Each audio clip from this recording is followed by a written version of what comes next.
So welcome to our health segment of the day with our resident physician, Dr. Julie Chen. Hi, Zahrah. How are you? Good. How are you? Good. We're also here with local Bay Area ladies, Dr. Amber Piku-Broad-Knox and Lupe Nunez. Hello. Hello. Hello. And today we're talking about just a variety of different health subjects, but in particular, right, the whole energy, food, metabolism. How do you lose weight? You know, the older you get, it feels like our metabolism slows down. Let's just say someone, not is over 40 and working out, and before it's like I'm working out for a week and I could see results. Now I'm working out for months and there isn't any difference. Not even to energy or anything, and I can't see the difference on my body. Muscle mass really has a huge impact on kind of our basal metabolic rate, what we burn just sitting doing nothing. And that's why men in general have higher basal metabolic rates, because they have more muscle mass, so they're able to, because we always say, like, how come my husband can eat all that and he's still thin, and I'm eating the same thing and I'm gaining weight. So it's that muscle mass, and we do lose that as we get older, from the 30s, 40s into the 50s. And so by doing a lot more muscle training, so kind of weight training, right? Okay. That's important to actually keep the metabolism going. And what's also important is that, when you are aging, your hormonal system changes, whether it be subtle changes in the thyroid, the adrenals, as we had talked about in the past, hypothalamic pituitary axis, that kind of controls the body's endocrine system.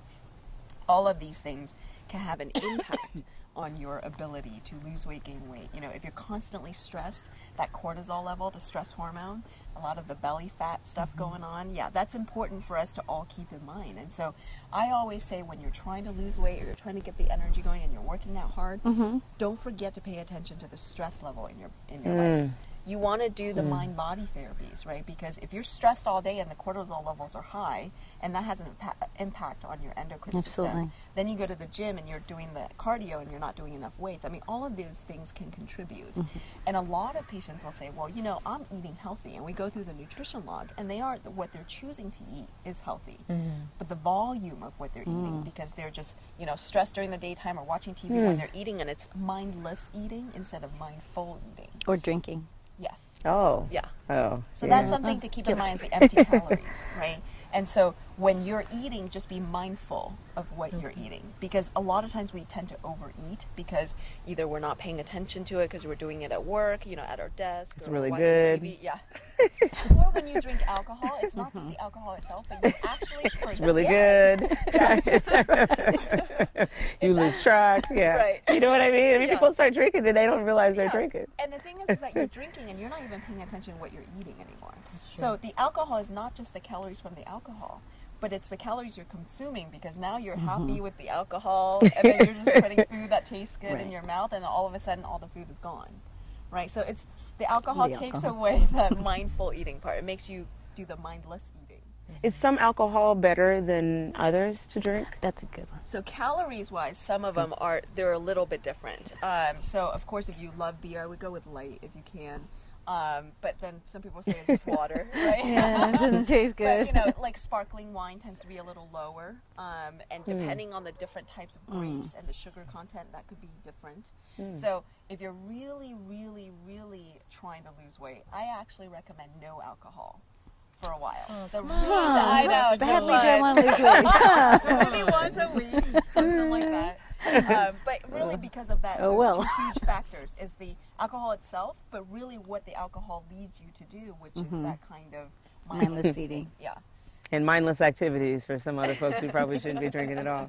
But I mean, I think you just lose track, right? I mean, once you get really, really happy on alcohol, you don't even realize, what you're doing. Right. And one thing I've learned from you too, when we were talking about, I had to choose between a crepe, a bagel, and what was the other thing? It wasn't pancakes, but we were out and about, and sometimes when you're traveling, you don't know which are the better options. I think it was a muffin. Oh my God, yes! I wanted a muffin, a bagel, or a crepe. Or a crepe. And which one do you guys think? It was a crepe with plain strawberries. I had a little powdered sugar, a teeny bit.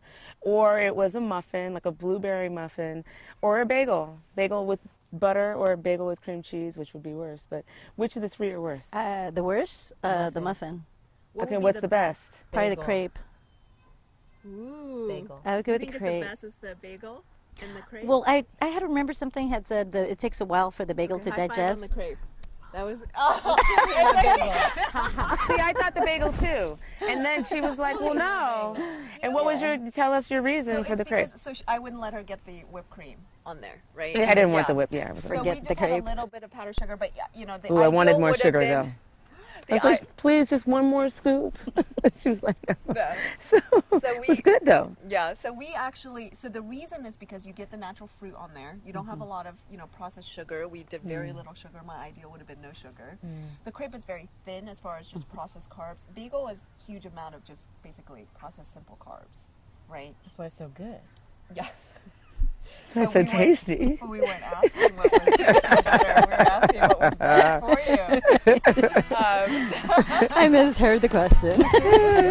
But we actually said that. I was hoping she would just go for the fruit, period, without the crepe. Yeah, I know. I was like, "Please bring the crepe on." With the, I'm watching them do it. It was really.